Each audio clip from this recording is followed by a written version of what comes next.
people get diagnosed with mental health issues when it's really a symptom of hormone imbalance, whether it be postpartum depression, whether it be PMS, whether it be anxiety and depression in the perimenopause and insomnia. All of these things have hormonal components. And as a gynecologist and obstetrician, I would really like to say that it's all about our sex steroids, our estrogen, our progesterone, our testosterone, even our DHEA. But in fact, it's not. And that really comes to the management of these three major hormones. And those are insulin and cortisol, and the most powerful hormone in our body, the most alkalinizing hormone in our body, our happy hormone, oxytocin.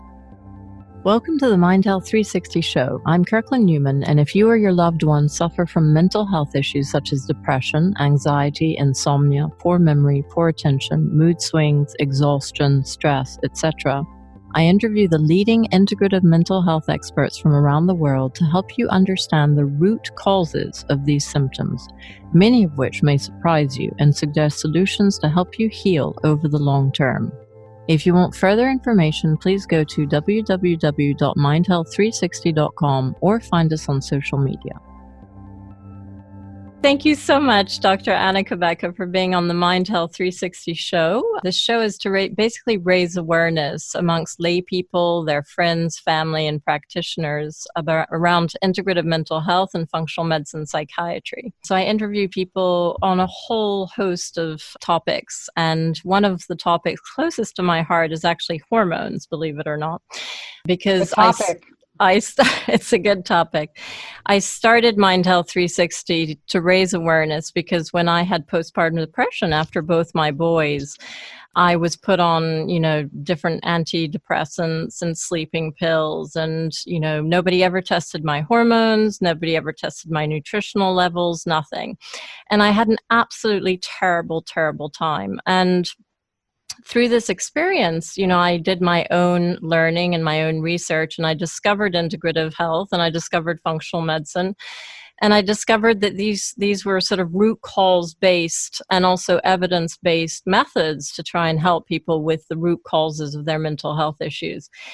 And so, of course, I discovered a lot about hormones and their impact on mental health. And that's why I'm so excited to have you here on the show, because it's such an important topic. So just before I begin, I wanted to introduce you because you're quite something. I must say you have an amazing story and an amazing background. And you've obviously accomplished a huge amount. And I think you've helped, millions and millions of people. And that's really fantastic. So Dr. Anna Cabeca, you're a triple board certified gynecologist and obstetrician. You're also an integrative medicine doctor. You're an anti-aging and regenerative medicine expert. You have a special certification in functional medicine, sexual health, and bioidentical hormone replacement therapy. You're known for your work using natural alternatives for successful menopause, as well as your expertise in age management medicine. You're the creator of the highly acclaimed virtual transformation programs Women's Restorative Health, Sexual CPR, Magic Menopause, and you offer an amazing keto-alkaline nutrition plan to online subscribers. You've developed a whole range of products, which I think are amazing and which I've actually been using and I highly recommend. Probably the better known one is your Mighty Maca Plus. You've been interviewed by many major television networks, and you've been featured in Style, the Huffington Post. You have over 100,000 email subscribers, which is a lot, and 26,000 social media followers. And you post many popular webinars, and you live in St. Simon's Island in Georgia, sometimes with your 4 daughters. And so I think the main thing, and the two things that I haven't mentioned, which are really important, is you've published these 2 amazing books. One is The Hormone Fix, the natural way to balance your hormones and alleviate the symptoms of perimenopause, menopause, and beyond. And your latest one, which is Keto-Green 16, which is absolutely fantastic, and which I think elaborates on the hormone fix and takes it further, and is a beautiful book full of images and tips and information, scientific information, practical information, etc. So I think what I'd like to do, because the focus of my audience is really on mental health, I'd love to ask you to touch base a little bit on hormones and their impact on mental health. What are the key hormones for mental health? One of the things I really like about your approach is that you really hone in on three key hormones that people don't always think about in terms of mental health. So often, we think of estrogen and progesterone as sort of estrogen being linked to serotonin, which is your happy neurotransmitter, progesterone being linked to GABA, which is your calming neurotransmitter. We think of cortisol, obviously the stress hormone.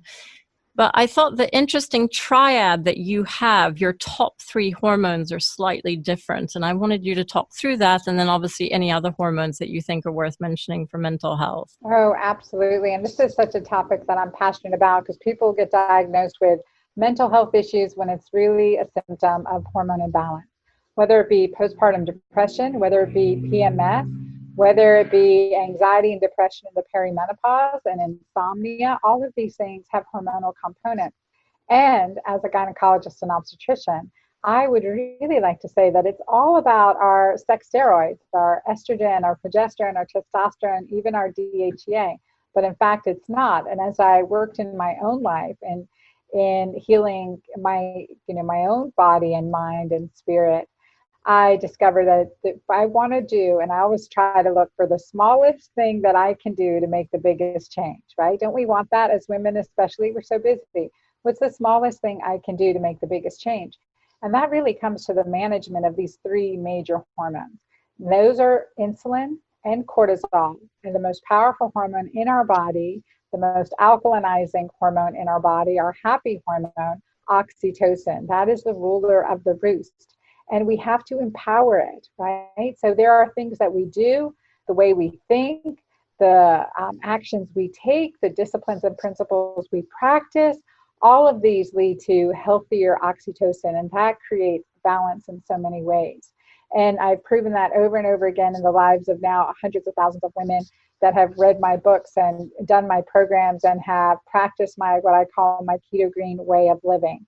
So when we talk about these hormones, you're absolutely right. And when we think about our sex steroids and what's happening, especially as it relates to menstrual flow, we think of estrogen as it relates to serotonin, right? Because when we are in this more estrogen dominant phase, we can have more anxiety and less natural production of serotonin. And this relates to estrogen dominance, estrogen issues, as well as gut imbalance issues. A majority of our serotonin is produced in our gut versus our brain, yet it is one of the most powerful neurotransmitters in our body. And then, as you said, progesterone relates to GABA. When we think of GABA, I always think of the rock group ABBA and then the musical Mamma Mia and just that feel-good, kind of fun musical type of feeling, right? And so that's what GABA does. That helps us feel. In pregnancy, progesterone is hugely elevated.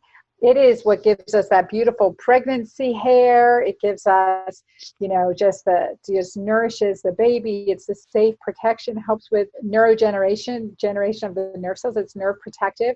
And it also helps the immune system. So the mom and baby's immune systems don't fight with each other. So there's a component of that. But when we are postpartum, those hormones, those pregnancy level hormones plummet. And we can be at this deficit, especially we become sleep deprived, we're anxious, fearful, and that further depletes progesterone. So one of the best natural antidepressants that I give mamas postpartum is certainly I work to enhance their natural production, maybe with herbals like my Mighty Maca Plus, but also with bioidentical natural, even a transdermal or oral progesterone. So that works better than anything, any of these antidepressants. And that goes through, like progesterone is the unsung hero. And it's really like when we talk about especially predominant female hormones, they're often ostracized in our medical community. And we have to stop that. Estrogen's not a bad guy. Progesterone's not a bad guy. Synthetic progestins, synthetic estrogens, those are bad guys. Endocrine disruptors, phthalates that act as estrogens or parabens that disrupt our hormone receptors. Those are bad guys. Let's call it what it is. Let's not blame our feminine hormones, right? So I'm really big on this. Like we are ostracizing what's feminine to us and eliminating it, suppressing it. We don't do that to guys.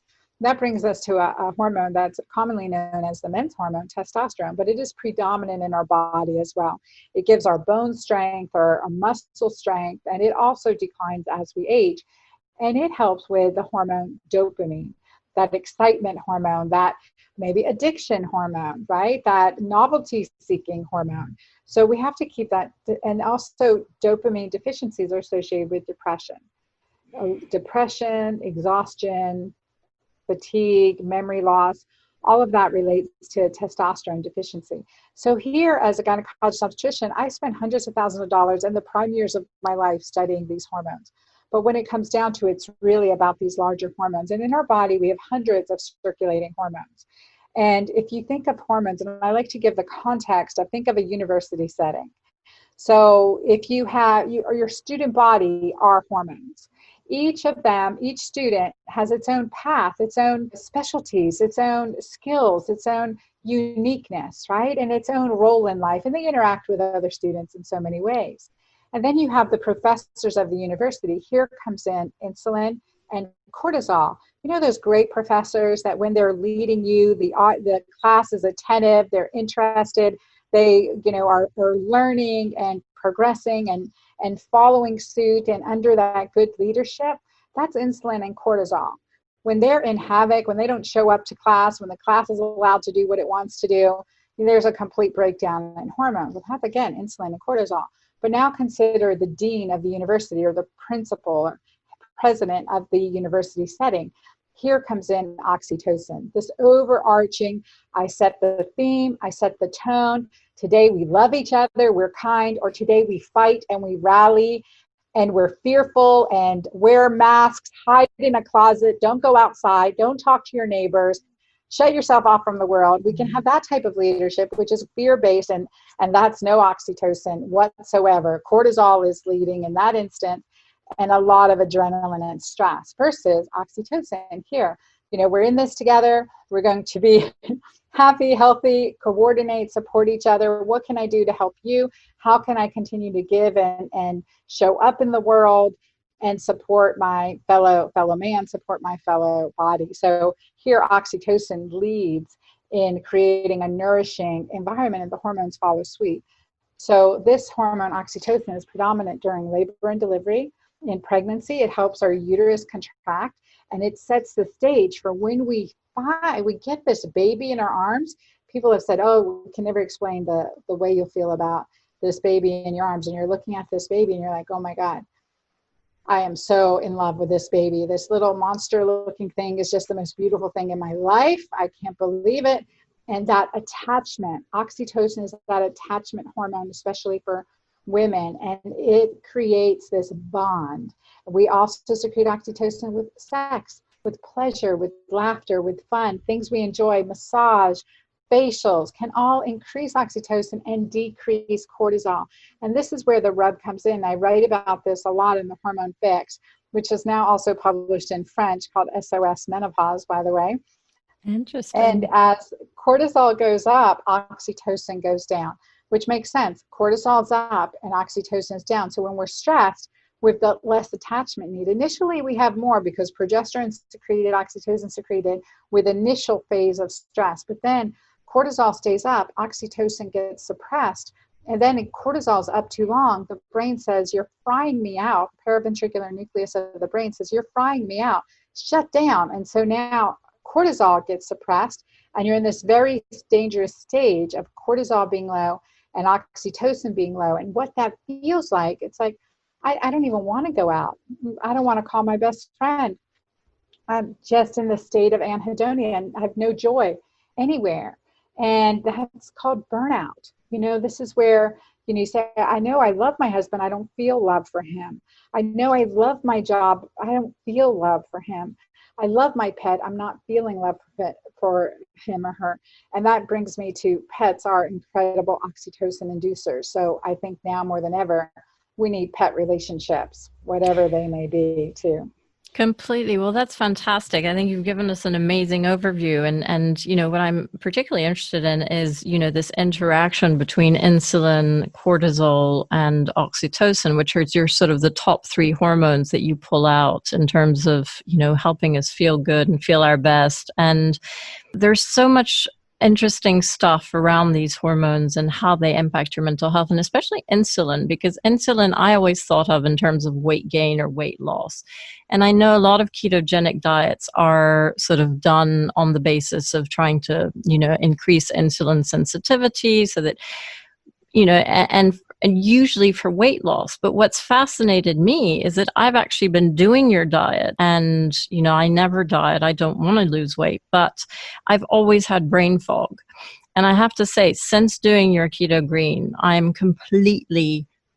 my brain is on a completely different level, and I am not having brain fog anymore. And you say this in your book, but these are the things that aren't obvious to people. So if you could talk to us a little bit about, first of all, your approach to sort of the ketogenic diet, which has been around, but you've put a really interesting twist on it that makes it much more palatable and more able, presumably, to be used long term and much healthier. And also how it can help mental health, because I think that's certainly for me, I found my cognitive abilities have really skyrocketed on this diet. So talk us through that. Well, yes, and I'm so glad to say that, because it really is important. This brings into one of these aha moments I had in my own journey. Like, I didn't study this in any textbook, and I am well-read, well-researched. I was a scientist and researcher before, published research before I went to medical school. In fact, here in England, as a 22-year-old, I presented for the Royal Navy in Amsterdam and the U.S. Navy in Amsterdam on hyperbaric medicine and some exercise physiology studies I was doing. So that's Wow. like what? How many years ago was that? 32 years ago? 32 years ago.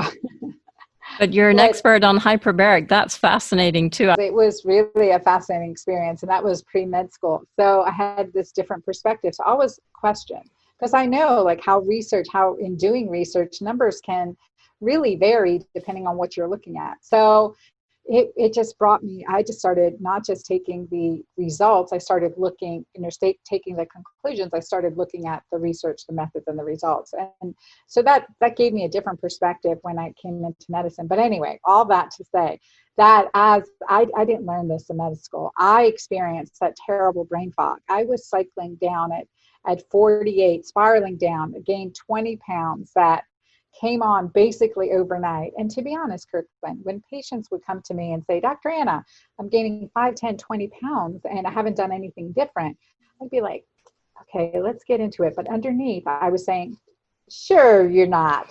Maybe there's a Snickers bar in your bag, or you're driving through for an extra meal, or you're more sedentary, right? Because that's what we think. But like, you got to move more, eat less. I mean, what's the deal, right? That was the philosophy at the time. But then, but I did my work. So, I'm like, okay, well, listen to the patient, and here we go. But then it happened to me. At 48, I gained 20 pounds overnight, seriously, without doing anything different. Nothing in my habits and my exercise routine had changed. But my hormone, and that's why in Keto-Green 16, I talk about the 13 weight regulating hormones, 13 of them beyond, our perimenopause, menopausal hormones. I mean, really to go into this, it was really fascinating to me. But what I was experiencing, that weight, first of all, that weight gain was terrifying, because I'd been 80 pounds overweight, over 240 pounds, had lost those 80 pounds and kept them off easily for a decade. And that overnight transition, I was like, oh my God, I'll be 300 pounds before this stops, right? There's obesity on both sides of my family. Like, I just had no win situation. What the heck's going on? I was fear driven. And also with that brain fog, I couldn't make good decisions. I was short tempered. I didn't like who I was. I was feeling more anxious. And that is just not congruent with my personality. And so I needed to understand what was going on. So first of all, I didn't want that weight gain. So I went strictly keto. And I'm familiar with keto because my oldest daughter has seizures. And so I researched keto and then used it in patients with neurologic issues in my practice. But what my female patients in the perimenopause timeframe or menopausal would say to me, they'd say, Dr. Anna, I just don't like how I feel. I feel like I'm hitting a wall with this. And I was like, well, I'll hit any wall I can, but I want to lose this weight, right? But no, I was irritable. I was on edge. And I would say that I wasn't going, I didn't have keto flu, but I was keto crazy. It was affecting my neurotransmitters, because everything else, my hormones were dialed in. And this is why, especially in the Hormone Fix, my first book, I talk about it takes more than hormones to fix our hormones. Yeah. And that's so true. So I I love started that. doing what I recommend for my patients. I recommend for everyone listening to check a very important vital sign that gets underlooked and underappreciated. And for pennies a day, you can check it yourself. And this is your urine pH. Now, urine pH is different than blood pH, but urine pH is a vital sign. It tells us how well we're doing, how well we're interacting with our environment. If we have too much stress, if we're not getting enough micronutrients, if we're dehydrated, a urine pH can give us clues to where our physiology is at. And so my urine pH was as acidic as the urine pH paper would read, like below 5. I have no idea. That was the limits of the urine pH paper. For me, Kirkland, that was that aha moment that said, no wonder my neurotransmitters are off. No wonder my hormones are off. No wonder I'm not feeling right on this very carb restricted diet. I need more micronutrients. And that's despite the supplements I was taking. Because remember, it takes more than hormones to fix our hormones. So, I started adding more of the microgreens and encouraging my fiber, because also getting on a ketogenic diet can make you terribly constipated. That creates a recirculation of toxic estrogens and other toxins in our body. We can't have that. Bowel movements daily, yes. Discipline, practice, number one. So here I started adding the microgreens, something that I would throw away for years, decades before. Beet greens. Beet greens. I love beets, but they're too high in sugar. But beet greens are so rich in nutrients and methylators and sulfators. I mean, these are powerful, and they're low carbohydrate. So saute up some beet greens, and I give some recipes in my books, but very alkalinizing. And save the beets for your carb loading day. But eat those beet greens, and then kale and collard and spinach and Swiss chard, all of these beautiful dark leafy greens that are low carbohydrate but are rich in micronutrients and fiber that help feed our gut microbiome. There's many principles at play here in my very simplified Keto-Green 16 program. But that was just like, I started feeling better. I started getting more alkaline. I started tempering. But what I noted, because I was checking my urine pH, every time I went to the bathroom, because I wanted to see what would move the needle for me. And what I discovered is that those mornings I walked on the beach, or I walked outside, or a gratitude journal, and started my day with prayer and meditation. Those mornings I was more alkaline all day, more alkaline all day. So then as a researcher, I was like, what's going on here? Well, it turns out cortisol affects our urine pH. It creates a more acidic urine pH. And so just by increasing, like modulating cortisol, doing practices that you can see what's working for you, what's working against you. You have a stressful meeting, you're going to be more acidic. And do you want to have a stressful conversation while you're eating? No, you won't digest well. So these Keto-Green principles, I initially called it my keto alkaline approach, makes a difference. Checking for an alkaline urine pH that's greater than 7, and think of alkalinity like being in the Amazon or being in the forest or hanging out at the beach, versus acidity, thinking of being in New York City or London, industrial, very little green space, lots of smog and pollution. Those are stresses on our body. So I always try to incorporate 80% alkaline, 20% acidic type of lifestyle in general, so that we can support our body. But then here I had been spiraling down, got into this keto alkaline state, sustainable. Not only did I lose those 20 pounds in just a few weeks, but I had this brain clarity, and nothing in my external environment had changed. I still had 2 of my daughters were rambunctious teenagers and rebellious teenagers at that time, you can imagine. But I had this peace that surpassed, like it says in the Bible, the peace that surpasses all understanding. I experienced that because nothing in my external environment changed, but yet I was grounded. I was grounded. I was solid. I was firm. I was kind. I could respond instead of react or overreact, which had been what was happening during this tumultuous hormonal time period. And there was a lot going on in my life during that time, burning out from my practice, from a toxic divorce. My ex-husband had a traumatic brain injury. I was near broke at that time.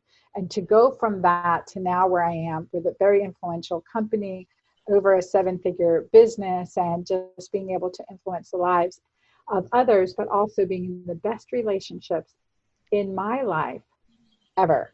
That's amazing. And you would attribute all that to essentially the changes that you made in your diet and your lifestyle? You would say that all that is the result of what you did in your diet and your lifestyle.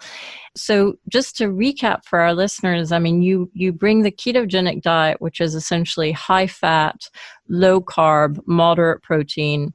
You pair it up with an alkalizing diet and lifestyle, which really focuses on greens, sort of non-starchy vegetables, and a lifestyle where you incorporate a lot of stress reduction, relaxation, gratitude, etc. And then the third Oxytocin boosting. oxytocin boosting, lots of sex. And I think the third component to your approach is the intermittent fasting. And so, there's obviously the intermittent fasting where a lot of people push it to quite an extreme, but you will say between 13 to 16 hours of fasting, and then you try and eat during 8 hours if you're fasting 16 hours. Some people push it even more extreme than that, but there have been huge health benefits and longevity benefits. But also, I'm interested in the mood benefits of in intermittent fasting. But this is something that you've sort of pulled together, and it's completely changed your life. And certainly, having been on it just for a couple of weeks, I have to say my thinking is so much clearer. I'm incredibly happy. I mean, it really seems to work. So tell me, if you take these components of your approach, what can we expect in terms of mental health benefits? And also, how would you explain these mental health benefits? I mean, and I'll shut up in a minute, but one of the interesting things I was reading about was the fact that you need estrogen to carry glucose into your brain cells. And if you have lower estrogen because you're going through menopause or whatever, for whatever reason, maybe because you've got high cortisol, you will get less glucose into your brain, hence you'll have more brain fog. And that actually ketones, which come from the fat that you consume from your ketogenic diet, are a better source of brain fuel than glucose. So I mean, just to summarize, your very innovative approach, what are the brain health and brain benefits and mood benefits we can expect, and how can you explain those sort of scientifically? Yes, yeah. And that was all part of this, again, this aha time period, just recognizing how I was spiraling down. I had the brain fog. The weight loss was great, but that brain clarity, and I call it energized enlightenment, was huge. And so I needed to understand why. Well, it turns out that for glucose, we use glucose for fuel in the brain, or we can use ketones for fuel.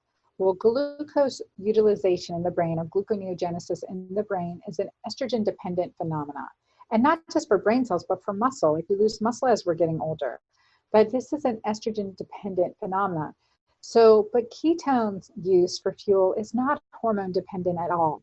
We completely bypass that mechanism. So consider glucose is to gasoline as ketones are to jet fuel. Like, give me jet fuel any day, right? Give me jet fuel any day.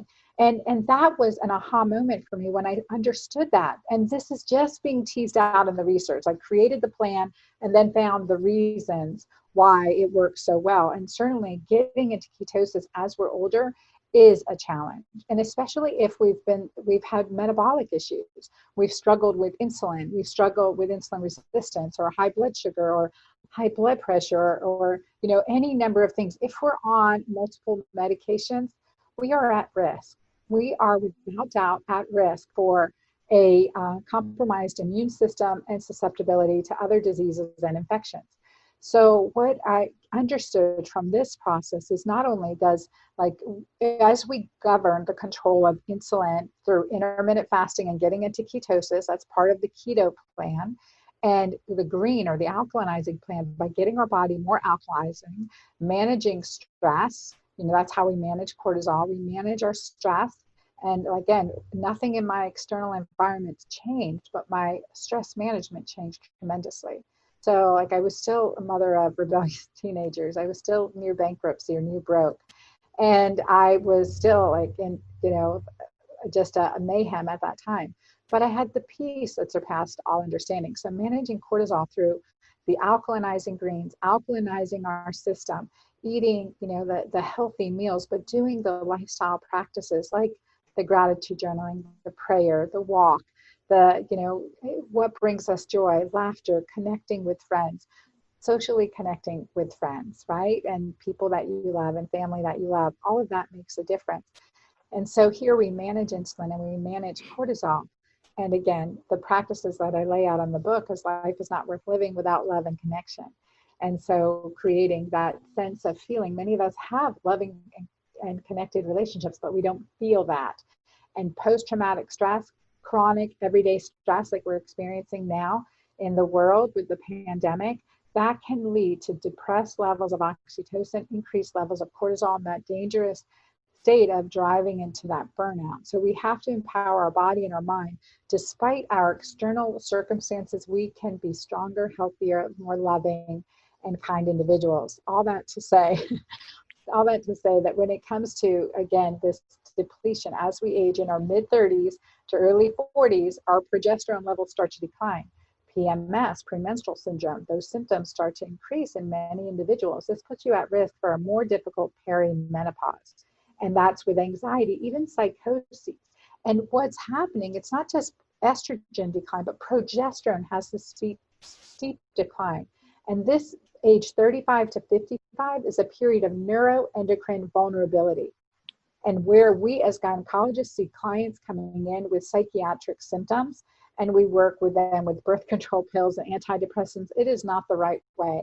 The Keto-Green way, and then using supplements, like I had to create, none existed to help me. So I created ones that were natural, met my standards, and helped me. And that's what I use myself and now thousands of patients, because sometimes we need a little bit additional, especially if we're not living out in nature full time, experiencing more of the healthy benefits of that nature gives us. And we get a lot more than vitamin D from the sun, but these things can make a really big difference.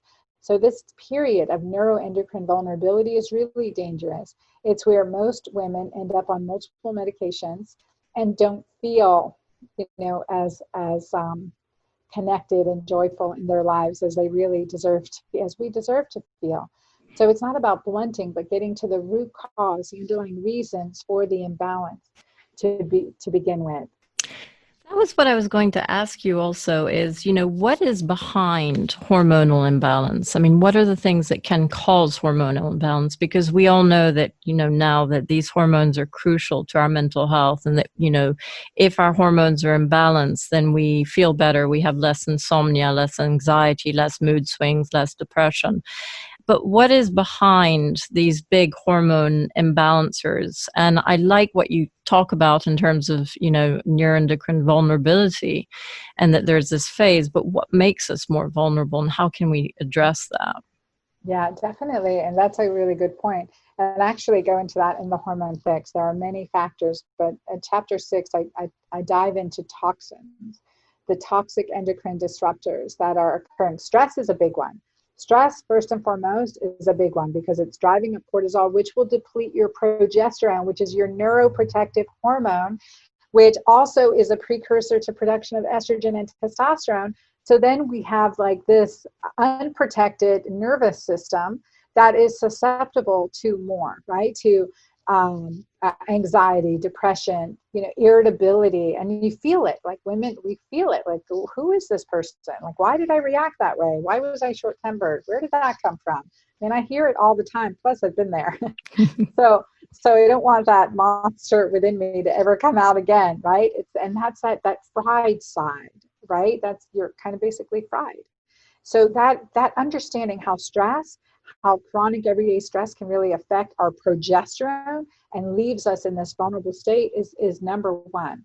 And then add in endocrine disruptors. If we're drinking from plastic bottles, if we're eating out of containers, if we're cooking in aluminum foil, all of these things are endocrine disruptors. If we have chlorinated water that we're drinking, that creates an iodine insufficiency and creates toxic thyroid or hypothyroid. And so we need to understand like how these endocrine disruptors can affect us. And it definitely goes beyond, there's so much, goes beyond glyphosate. It goes beyond the antibiotics that are injected into our food. When our food is given antibiotics, we then ingest those. And that can really affect us. Fish, farmed fish that are swimming in antibiotics can actually, cause an anaphylactic reaction in penicillin allergic clients. I had a patient, he was a 33-year-old man. He came to me for a follow-up appointment. He said he'd been following my program and he got fish, and he always asked, is it wild caught fish? And the waiter said, yes, it was. But when he ate it, he has a serious penicillin allergy. He immediately had an anaphylactic reaction.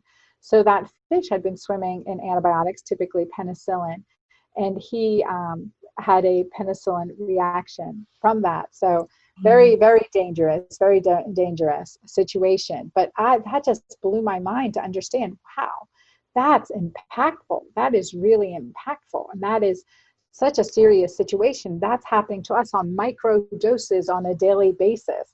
If we're not eating organic, grass-fed, farm-raised, wild-caught, all these things, that's happening on a daily basis. And we know, like I say, show me an organic ocean. We don't have an organic ocean, right? They're contaminated with heavy metals, mercury, so plastics, poisons. And so it's really sad. So we have micro doses of insult on a daily basis. So detoxification on a daily basis in response is the appropriate response. And so, like I talked about Keto-Green detox, supporting our body with detoxification. I give quizzes to see how toxic are you? Because sometimes it's been such a gradual feeling so bad. And this is what patients will tell me. So, Dr. Anna, I didn't realize how bad I was feeling till I started feeling good again. So true. And then other women I feel like this is, women will say, I thought it was normal for my age and I would just need to power through this, whether it was vaginal dryness, a big, like we heal that right away, right? Whether it's vaginal dryness, whether it's brain fog, whether it's, women coming in and joking about Alzheimer's or the accidental leaky bladder. Look, all of that can be fixed. Sometimes I call it that, getting to the underlying issues and resolving that. So there's hormone disruptors that are in our environment, toxin from foods, mold toxins from our homes and our food sources. Those are definitely things that give you these micro insults that add up over time. It's like that rub. I can rub my hand like this and I'm fine, but I keep doing this, or you ever do it with an eraser as a kid in school, and eventually your skin raws up, right? And it becomes blistered and sore. So that micro insult time and time again creates damage. Yeah, and the other thing about toxins is that there's so many now in our environment, and if you think about it, if you look at mental health, there's been a completely exponential growth in mental health issues in the last 50 to 100 years. And I would say it's more than just we are diagnosing them more. I think there is a huge increase. But I think if you look at, our diet, so processed foods, NSAIDs, so things like ibuprofen or anti-inflammatory, which destroy the gut lining, and the contraceptive pill and all the toxins and the glyphosates and the molds and, Lyme disease, for instance, infections can also impact our hormones and have grown exponentially, partly due to climate change. And so I think there's this huge insult in our environment which we're creating, which is man-made, but we really need to protect ourselves from them. And in order to have this hormonal balance, and I'm curious, you really cover a lot of things in your book in terms of addressing this, but would you say that if you do follow this Keto-Green diet, it will help you really detoxify? And how does the ketogenic diet, I was reading a paper the other day on ketogenic diet and schizophrenia, and finding that they had some good research around the fact that it was helpful for schizophrenia. What is the mechanism that's impacting the brain in the ketogen? Is it just the ketones for fuel, or is there something else at play? And your combination of alkalization with the ketogenic diet, that's very powerful from a biochemical perspective in terms of, helping us address all these toxins, but also giving us the nutrition that we need and the lifestyle that we need. So how would you say that the Keto-Green diet specifically has that biochemical impact on our mental health?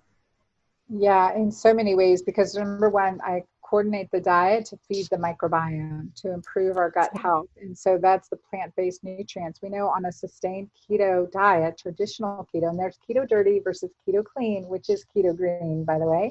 So we can be keto dirty or keto clean. And so in these traditional keto diets, what we see is a decrease in diversity in the gut microbiome. Plants increase the diversity, and that creates a healthier gut microbiome, which is essential for hormone detoxification. There's the estrobolome, and that is important for estrogen detoxification. And gut bacteria are part of that. It's like a whole nother world, trillions of bacteria working throughout on our skin, in our gut, in our intestines, all over to help support in our vagina, right? Help support healthy gut health. And that's really a critical aspect. And so when we are, so with the keto alkaline approach, we're creating this insulin sensitivity in a very healthy way with healthy choices. And you'll see the recipes. They're easy, they're sustainable. We have clients all over the world doing my Keto-Green plan. So the food choices that we did, and especially in Keto-Green 16, I really wanted to narrow it down to 16 key food types that can be found anywhere in the world pretty much, and create really easy recipes with those components.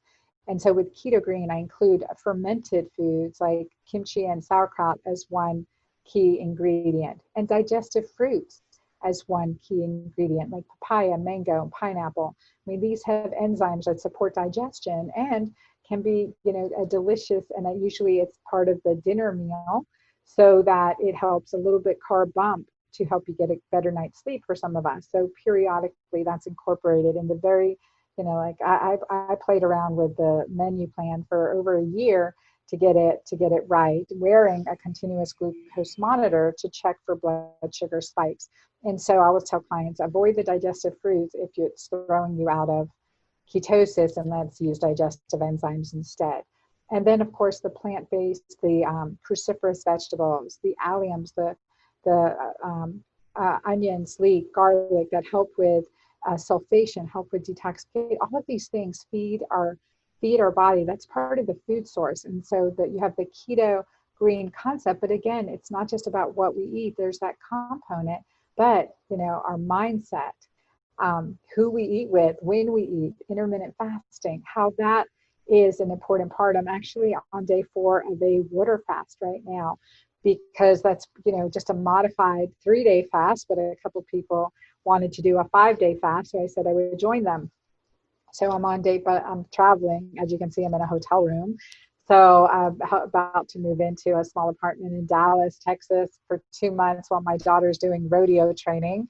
Like, what? Wow. But I tell you, 5 years ago, 6 years ago, I could not have done this. I could not have done this. Like I was not, everything was spiraling downward. And so making these big transitions in a clear mindset with a stronger willpower. Willpower is physiologic.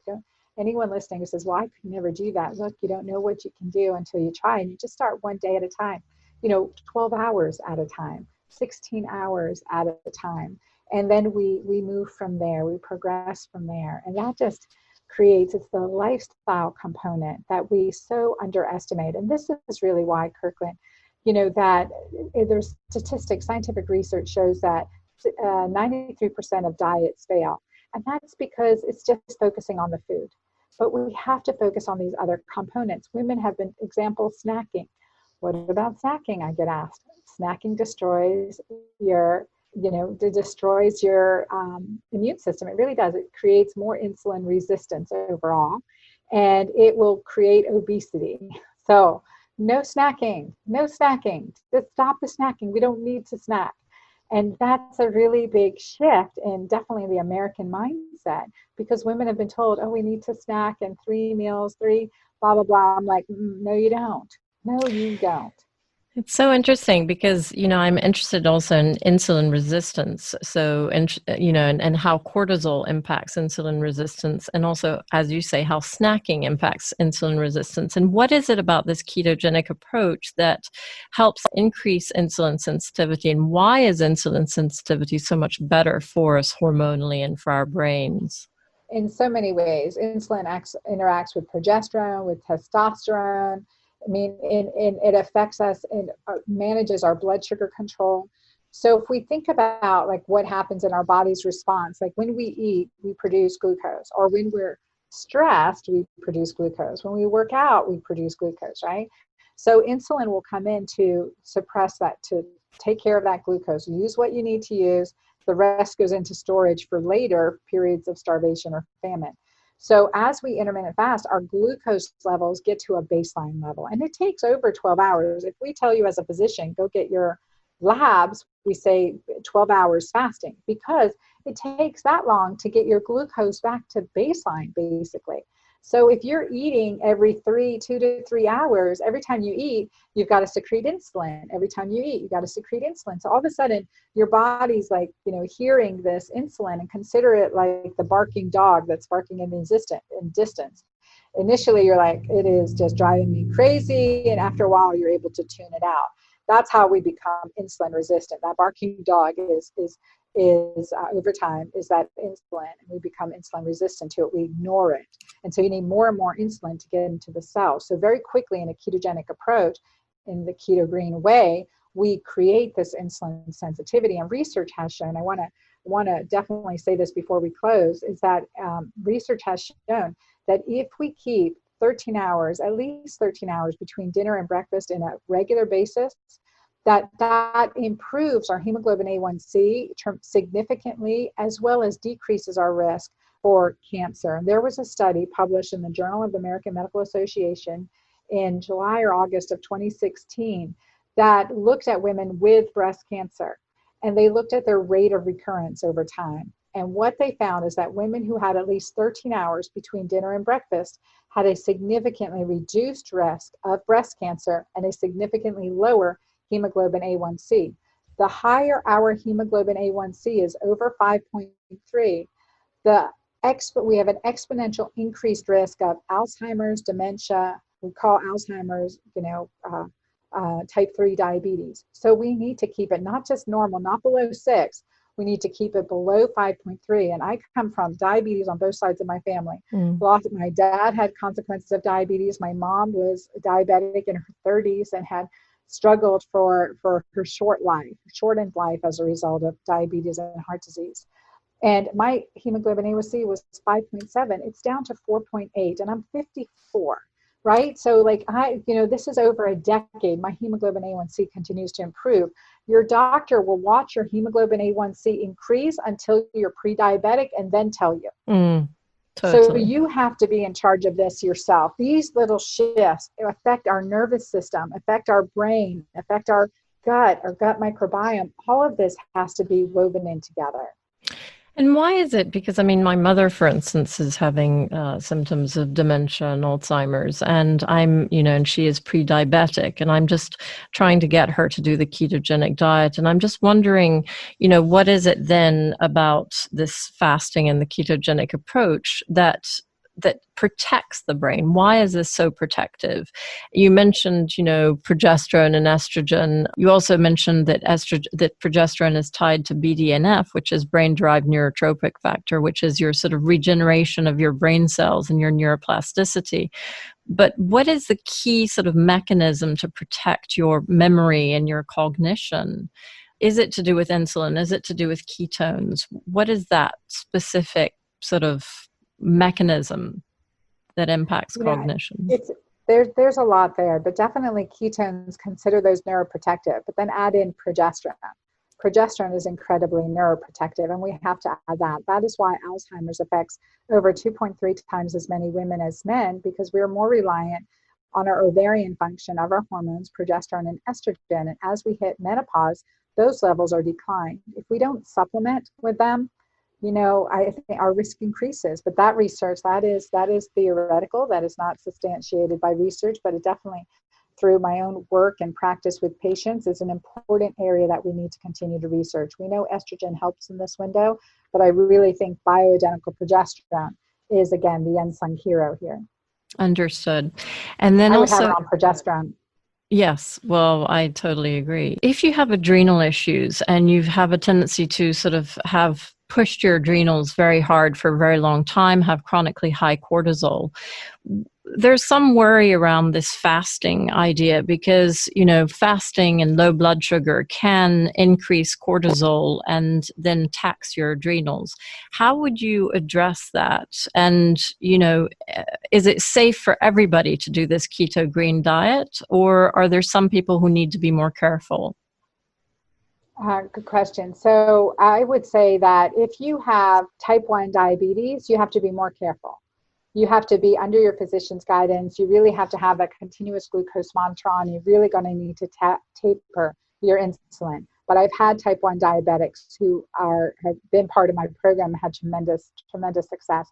But you do have to watch because that insulin pump can be, not sensitive enough to your dropping levels of glucose with the keto-green way. And then when we talk about keto, we're adding high fat, not so much in my keto-green approach, but the ApoE genotypes, those with naturally elevated levels of cholesterol, watch your cholesterol levels over time and do it in this logical approach. Continue the intermittent fasting because keto-green is not just about what we eat. There's a whole lifestyle approach. We see benefits in even these clients. Sometimes we'll see an initial bump and then a drop in cholesterol. Understood. And a transition to type A cholesterol over type B. So we transition from an unhealthy, small, dense cholesterol to a very healthy cholesterol. Interesting.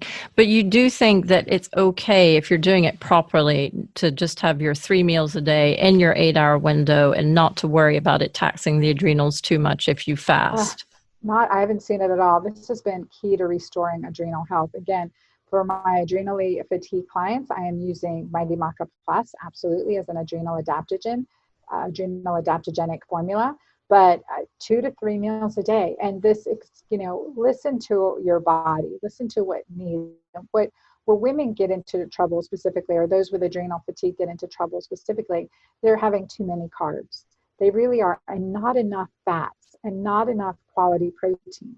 So, if we look at the day, if you think of even oatmeal in the morning with a sandwich for lunch, with bread with dinner, or rice and beans for dinner, I mean, that's a high carbohydrate meal. You're not doing your adrenals any good because as cortisol goes up, right, I mean, as glucose goes up, we have insulin going up, we have cortisol going up, and that stresses the adrenal. So what I found in my clients with even severe adrenal fatigue, that they can do this and feel energized so much quicker. Which is amazing. And also I read what you were saying that, cortisol and insulin go up anyway with age. And so, you add to that the adrenal issues, and yeah, it's super important.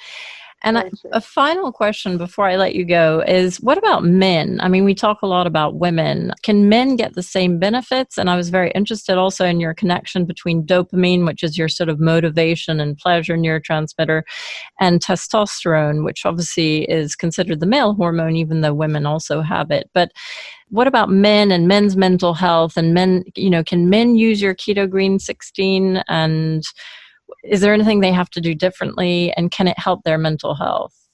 They are definitely using it. We have a lot of men in the program, and we've seen tremendous results, and it completely helps with blood pressure. We've seen improvements in blood glucose, blood pressure, weaning off of blood pressure medicines, improvement in sexual function, weight loss as much as 30 pounds in 16 days in some of the men that have been in our plan. I mean, insane.